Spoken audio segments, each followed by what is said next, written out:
వీళ్ళు కలిసి దొంగతనం చేసే దాంట్లో పాత్రదారులు అవుతారు.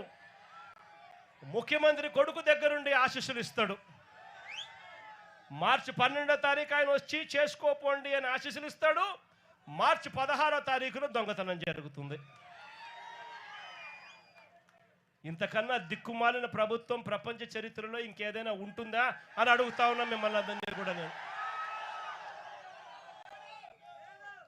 అందరికీ కూడా ఒకటే చెప్తా ఉన్నా, చంద్రబాబు నాయుడు గారి వల్ల ఇవాళ రాష్ట్రంలోని ప్రతి సెక్షన్ కూడా, ప్రతి ఒక్కరూ కూడా ఈ పొద్దు చంద్రబాబు నాయుడు గారిని చీదరించుకుంటా ఉన్న పరిస్థితి. ఎన్నికలప్పుడేమో సూపర్ 6లని, సూపర్ 7లని, బాండ్లని ఇంటింటికి వచ్చి ప్రతి ఒక్కరిని మోసం చేశాడు.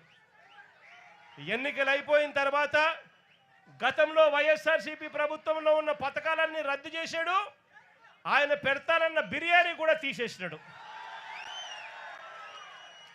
చివరికి పలావ్ పోయింది, బిర్యానీ పోయింది. మరోవైపు చూస్తే చదువుకుంటున్న పిల్లలకు ఫీజులు అందక, ఫీజు రీయింబర్స్మెంటు, విద్యా దీవెన, వసతి దీవెన అందక పిల్లలు చదువులు మానేస్తా ఉన్న పరిస్థితులు. మరోవైపు చూస్తే గవర్నమెంట్ స్కూళ్ళు ఇవాళ అన్యాయమైన పరిస్థితులకి పోతా ఉన్న పరిస్థితులు.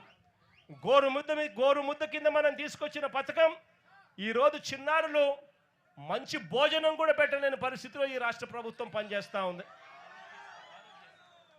పిల్లల చేతుల్లో ట్యాబులు కనపడాల్సిన చోట, ఇంగ్లీష్ మీడియం బడుల కింద గవర్నమెంట్ బడులు జరగాల్సిన చోట పిల్లలకు ఈరోజు నాసిరకం చదువులు అందుతూ ఉన్నాయి. మరోవైపున చూస్తే ఆరోగ్యశ్రీ పథకం పూర్తిగా పడకేసింది. పేదవాడు ఈరోజు ఎక్కడైనా కూడా వైద్యం అందాలి అని అంటే లక్షలు ఈ పొద్దు పేదవాడు వైద్యం కోసం కడితే తప్ప వైద్యం అందని పరిస్థితి.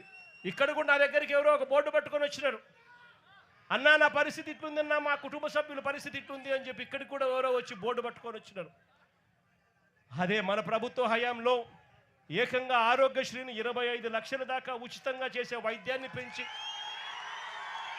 3300 ప్రొసీజర్లకు తీసుకొని పోయి ఏ పేదవాడికి వైద్యం బాగోలేకపోయినా కూడా ఆ పేదవాడి చిక్కటి చిరునవ్వుతో వైద్యం అందించిన పరిస్థితి నుంచి ఈరోజు నెట్వర్క్ హాస్పిటళ్ళు పేదవాడిని బోర్డు తిప్పేస్తూ ఉన్న పరిస్థితులకి, ఈరోజు పేదవాడు కనపడితే బోర్డు తిప్పేస్తూ ఉన్న పరిస్థితులకి ఈరోజు నెట్వర్క్ హాస్పిటల్ తయారయ్యాయంటే వైద్యమే స్థాయిలోకి దిగజారిందో చెప్పాల్సిన పనుల.